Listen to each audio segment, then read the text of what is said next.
بسم اللہ الرحمن الرحیم۔ السلام علیکم۔ آج کی کہانی کا عنوان ہے تین جوان بیٹیوں کا مجبور باپ اور اللہ والے کے جوتے۔ ایک بہت طویل اور سبق آموز کہانی۔ ایک وقت کا ذکر ہے کہ ایک گاؤں کے کنارے دریا کے پاس ایک غریب اور مجبور کسان رہتا تھا۔ اس کسان کا نام کریم تھا۔ اس کے پاس نہ زمین تھی نہ مال، بس ایک چھوٹا سا ٹوٹا پھوٹا گھر تھا جس میں وہ اپنی تین جوان بیٹیوں کے ساتھ زندگی گزار رہا تھا۔ بیوی کا کئی سال پہلے انتقال ہو چکا تھا۔ وہ دن رات محنت مزدوری کرتا، لکڑیاں کاٹ کر بیچتا، مگر اپنے بڑھاپے اور کمزوری کی وجہ سے ہاتھوں میں اب وہ طاقت نہ رہی تھی۔ کریم کی سب سے بڑی پریشانی اس کی تین بیٹیوں کی شادی تھی۔ بیٹیاں ماشاءاللہ نہایت خوبصورت، نیک اور صابر تھیں، مگر غربت کی وجہ سے رشتے آتے تو بھی بات آگے نہ بڑھ پاتی۔ ایک دن کریم صبح سویرے دریا کے کنارے بیٹھا رو رہا تھا۔ اس کے دل میں اتنی مایوسی تھی کہ وہ اپنے رب سے بھی شکایت کرنے لگا، یا اللہ، میں تیرا بندہ ہوں، میرے گناہ بخش دے، مگر میری بیٹیوں کی قسمت کیوں بند ہے؟ کیوں ہر طرف غربت اور ذلت ہے؟ اسی وقت ایک اللہ والے بزرگ اس کی طرف سے گزرے۔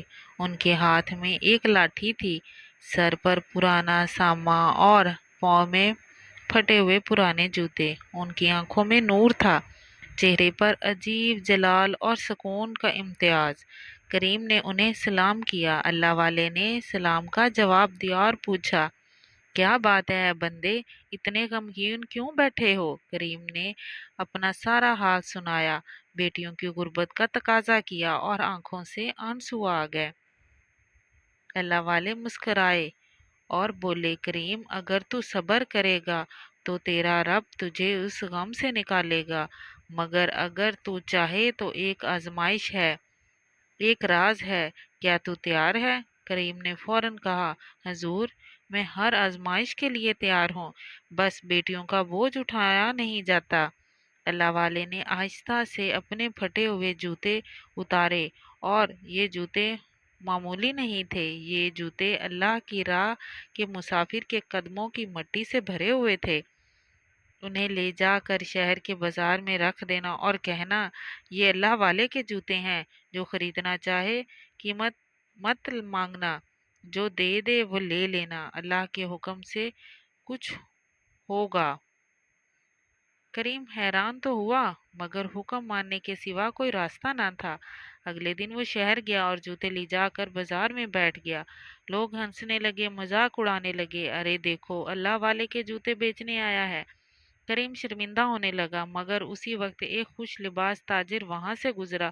اس نے جوتوں کو غور سے دیکھا اور ایک دم چونک گیا، یہ جوتے، یہ تو حضرت مرشد کے قدموں کی مٹی والے جوتے ہیں۔ تاجر کی آواز لرز گئی، میں یہ جوتے خریدتا ہوں۔ اس نے جھولی بھر کر اشرفیاں نکالی اور کہا، یہ قیمت نہیں ہے، یہ برکت ہے۔ کریم کے ہاتھ کانپنے لگے، ایک لمحے میں وہ اتنا مالدار ہو گیا جتنا کبھی خواب میں بھی نہ سوچا تھا۔ وہ بھاگ کر گھر آیا، اللہ کا شکر ادا کیا اور اپنی بیٹیوں کے لیے رشتے تلاش کرنے لگا۔ حیرت کی بات یہ تھی کہ اچانک بہت اچھے اچھے رشتے آنے لگے، بڑے بڑے گھروں سے لوگ آئے۔ تینوں بیٹیوں کی شادیاں نہایت عزت اور شان کے ساتھ ہوئیں۔ گھر خوشیوں سے بھر گیا۔